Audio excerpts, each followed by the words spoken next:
Vous êtes désormais un homme libre.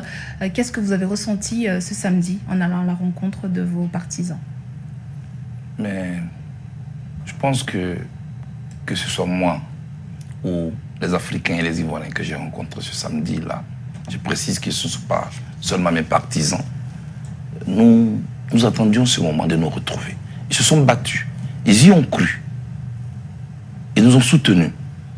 Parce qu'ils voulaient qu'on sorte de cette prison. Nous sommes sortis de cette prison.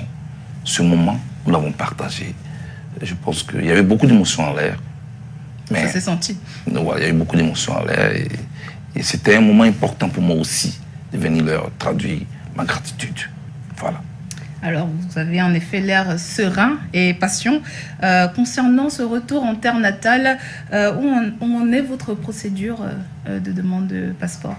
Parce qu'apparemment, c'est ce qui vous bloque en ce moment. Moi, je fais ce que j'avais à faire. J'ai fourni à l'ambassade de la Côte d'Ivoire toute la documentation requise, également à la Cour pénale internationale qui y a promis s'en charger. Et depuis, j'attends. J'attends. Je ne suis même pas convoqué, ni à l'ambassade, par les autorités, je veux dire, en charge de ce dossier. Je constate simplement que... C'est le délai normal en général ou bien... Oui, je pense que depuis février, même juste avant qu'on soit définitivement livré, j'avais déjà anticipé en déposant mes documents. Jusque-là, rien. Je constate simplement que tout le monde est rentré en Côte d'Ivoire. Même celui que je soutenais, parce qu'à la CPI, je suis accusé d'être le bras droit du président Gbagbo Laurent. J'ai justement posé la question. Il est rentré et moi je suis là. Laurent et j'attends. Il est rentré. Tout le monde s'attendait à ce que vous rentriez ensemble. Vous retourniez en Côte d'Ivoire ensemble. Comment vous vous sentez par rapport à ça? Non, d'abord, un enfant doit être heureux de voir son père heureux. À un certain moment, c'est comme ça, où le père s'occupe de l'enfant. Et à un moment donné, l'enfant doit être content que son père soit heureux. J'ai toujours voulu que le président Gbagbo soit libéré de prison. Vous le considérez toujours comme un père? Mais il est pour moi un père, celui qui m'a inspiré à entrer en politique. Seulement, le leader, ce n'est pas celui qui fait tout à la place de tout le monde. C'est celui qui inspire les autres. Et le président Gbagbo m'a inspiré. Je précise que je l'ai toujours dit. Pour moi, l'héritage politique n'existe pas. Il faut se battre pour être soi-même. Et c'est ce combat que moi, j'ai décidé de mener. Je vais ressembler au président Gbagbo, je ne veux pas lui hériter de lui. Donc vous n'avez pas l'impression d'avoir été un peu lâché par votre compagnon d'infortune? Non, moi je ne veux pas être un sac au dos. Moi je ne veux pas être un sac au dos. Moi je ne veux pas être un nénuphar politique. Moi je veux être celui qui est enraciné. Et les épreuves me forment. Le président Gbagbo est rentré, je suis content qu'il est rentré. Et je sais, et je suis convaincu. Tel que je l'avais dit au juge de la Cour pénale internationale, mon tour arrivera. Le président de la République a facilité ce retour. C'est de lui, et seulement de lui, que dépend mon retour. J'attends. Est-ce que l'ex-président aurait pu justement vous inclure dans ces négociations avec l'État ivoirien pour faciliter justement ce retour-là? Peut-être accélérer même votre procédure de demande de passeport. Mais lui aussi, sa procédure a tardé. Et c'était une bataille pour le président Laurent Gbagbo d'obtenir ses passeports. Vous voyez? Mais je ne veux pas servir de couteau contre lui. Et je souhaite qu'on ne se serve pas de son retour pour m'opposer à lui. Il est rentré, il est rentré. Savourons ce moment de retour. Et puis, qui peut le plus, peut le moins. Et le président Ouattara l'a fait entrer. Je pense qu'il peut aussi me faire entrer.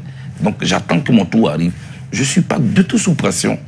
Quand on a des convictions enfouies en soi-même, le temps n'est pas un problème pour nous. Je suis patient. J'ai tout mon temps avec moi. Alors, dès l'obtention du précieux sésame, le passeport, on peut imaginer que le premier arrêt sera Abidjan? Oui, j'hésite pour le moment entre Abidjan et puis le Cameroun. Pourquoi le Cameroun? Mais les Camerounais, dans cette traversée de désert, ont été là avec nous. Que ce soit au Cameroun et sur tous les plateaux, à travers la chaîne des télés, ils nous ont soutenus. Je l'ai promis. Moi, j'hésite encore entre Abidjan et Douala. Mais dans tous les cas, ma destination finale, je suis ivoirien. C'est chez moi. Les Ivoiriens m'attendent et je leur dis à bientôt. On se verra. Alors, quand vous allez rentrer, quels sont vos projets? Est-ce que vous allez reprendre pleinement votre place sur la scène politique ivoirienne? À quoi est-ce qu'on peut s'attendre? D'abord, la denrée dont la Côte d'Ivoire a besoin en ce moment, c'est de les rapprocher les Ivoiriens qui ont été divisés. Il faut les rapprocher de nouveau. Il faut essayer de recoudre ce qui a été déchiré. Donc ça, c'est l'état d'esprit avec lequel vous rentrez. Oui, parler avec les victimes. Demander pardon à ceux qu'on a choqués. Parce qu'il y a eu beaucoup de personnes qui ont pris des coups. Regardez la réaction de Isiaka Diaby, qui est président d'un groupe de victimes. Sa réaction nous interpelle.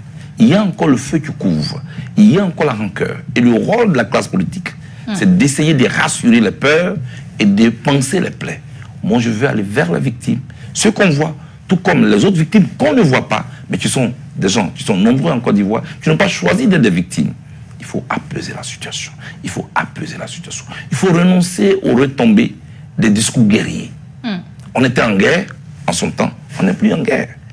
Il faut maintenant réparer. Il faut maintenant recoudre ce qui a été déchiré. Moi, je veux être un instrument de paix dans mon pays. Bien entendu, je ne renonce pas à mes ambitions politiques qui pourtant ne sont pas au-dessus de la vie de mes concitoyens. Oui, j'ai un projet pour la Côte d'Ivoire. Alors vous êtes toujours sujet à une peine de 20 ans de prison pour actes de torture, homicide volontaire et viol en Côte d'Ivoire. Vous n'avez pas peur d'être arrêté à votre retour? J'ai déjà été jugé pour tout ce que vous venez de citer comme chef d'accusation. Parce que c'est tout cela qui est constitutif des crimes contre l'humanité. Et devant toutes les caméras du monde, je me suis soumis à un procès. Est-ce que je n'ai pas assez payé déjà? J'ai fait 14 mois en détention, sans que personne ne me voie et sans que je voie personne, en isolement en Côte d'Ivoire.